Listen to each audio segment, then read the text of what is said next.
Hi folks, we're going to take a look at a couple of derivatives of trigonometric functions. Okay, so we'll take the derivatives of these two. Okay, so looking for the derivative here. So what I know how to take is the derivative of sine x. So here I've got sine of something more complex than x, so that means I have to use a chain rule. Okay, so again, if you're comfortable using this system here, and try to write everything out in one line. Okay, so this will be like my u, my intermediate variable. So first I take the derivative of sine u, which we now know is cos u. So this is going to be cosine of whatever that u variable represents, x, e to the x. Okay, and then we have to multiply that by the derivative of u with respect to x. So the derivative of x times e to the x with respect to x.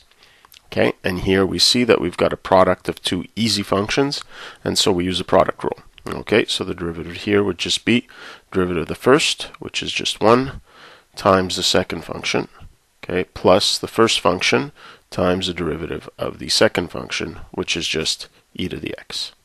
Okay, and there you have the derivative.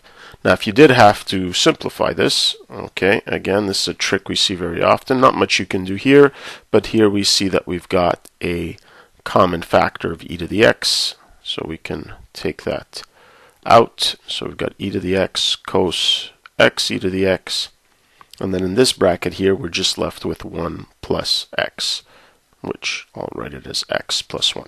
Okay, and there you go. You have it in simplified form. So if you did have to find the values where this was equal to 0, you'd be able to do that fairly simply. Okay, so let's move on to the second one here.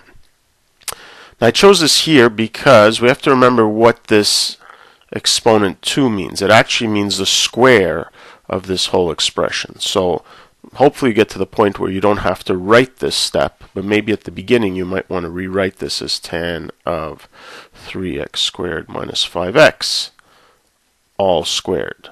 Okay, just to really impress upon you that that's what this exponent means. Okay, so here what we see is we see some big expression squared.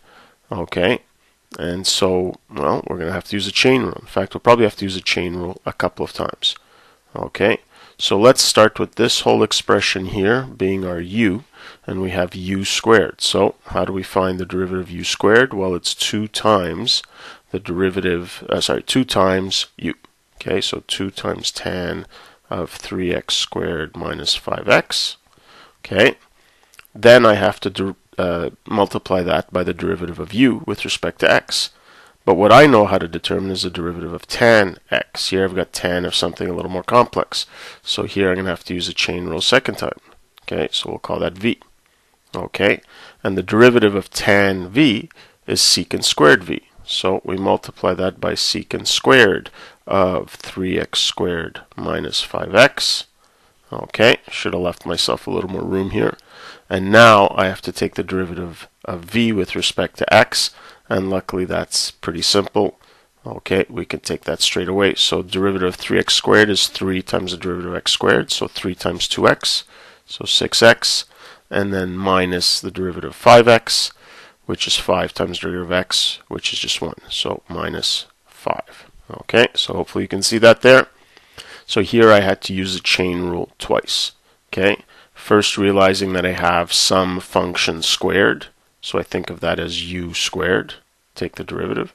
Then when I take the derivative inside, I've got tan of some expression, so I consider that my v, so secant squared of that expression, and then take the derivative of that v with respect to x. And there's really not much else we can do to simplify this here, so I would leave this as it is. Okay, that's it for these examples.